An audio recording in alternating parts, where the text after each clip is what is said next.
Ya, serangan virus tak kasat mata virus corona semakin tidak terkendali.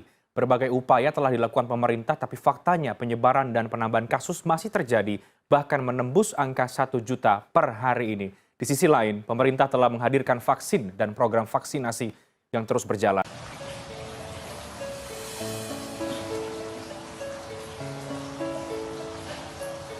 Tidak dapat dipungkiri bahwa pemerintah cukup kewalahan untuk menanggulangi wabah virus COVID-19 ini.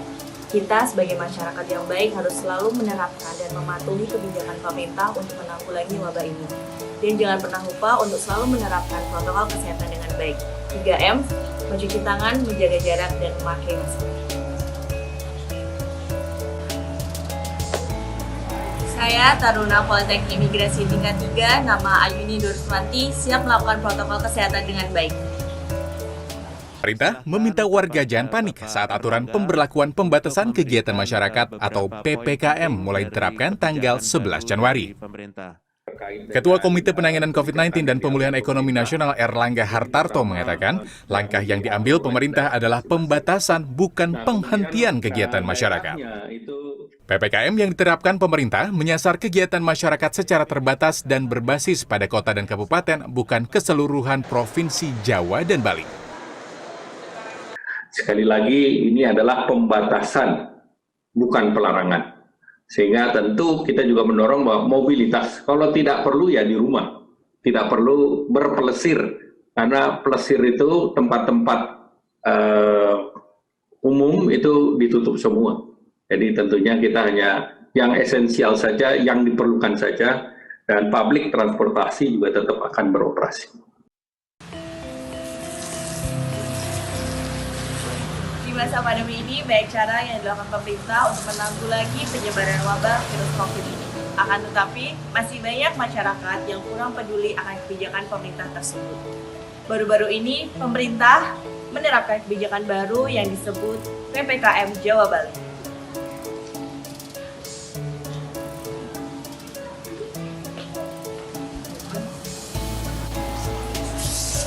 Apa itu PPKM? PPKM adalah penerapan pembatasan kegiatan masyarakat yang diberlakukan di sebagian wilayah Jawa dan Bali. PPKM gantikan istilah PSBB atau pembatasan sosial berskala besar. Kebijakan PPKM ini dibuat setelah melalui pertimbangan dan pembahasan mendalam berdasarkan data-data yang ada, sekaligus langkah antisipasi dari pemerintah untuk menekan lonjakan kasus COVID-19. Ada sejumlah perbedaan pemberlakuan PSBB sebelumnya dengan pembatasan baru yang akan mulai berlaku ini.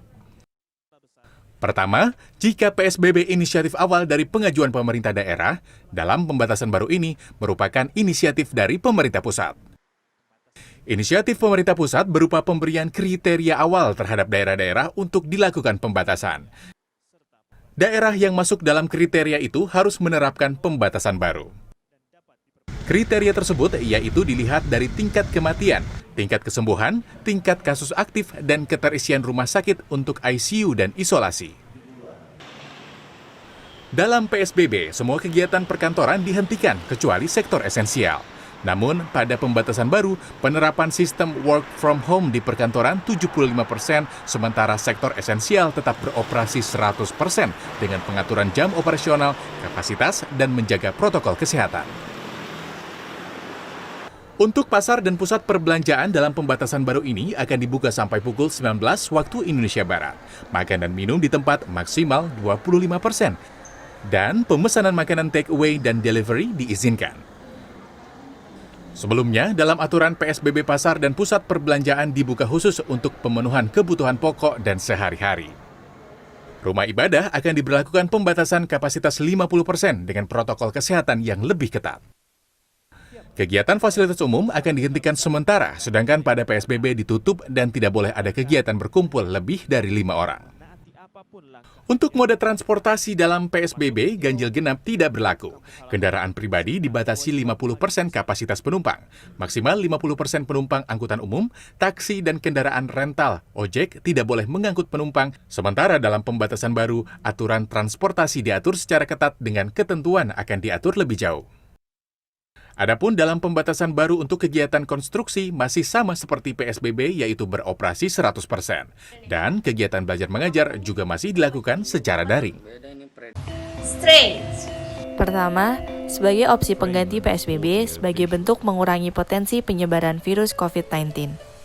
Kedua, di beberapa daerah yang dilaksanakan PPKM dianggap berhasil karena kasus COVID-19 mengalami penurunan.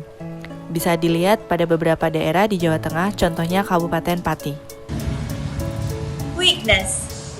Pertama, di beberapa daerah dianggap tidak efektif bahkan gagal karena masih meningkatnya kasus COVID-19. Kedua, banyak pedagang yang mengalami kerugian karena jam operasional yang kurang efektif, dan banyak pedagang kecil yang merasakan kerugian karena kebijakan PPKM ini. Opportunities. Karena dianggap berhasil di beberapa daerah, maka memungkinkan untuk daerah-daerah yang lain ikut berhasil apabila kebijakan ini dievaluasi kembali. Threat. Perekonomian Indonesia dapat mengalami penurunan karena pengurangan jam operasional yang ditetapkan pemerintah.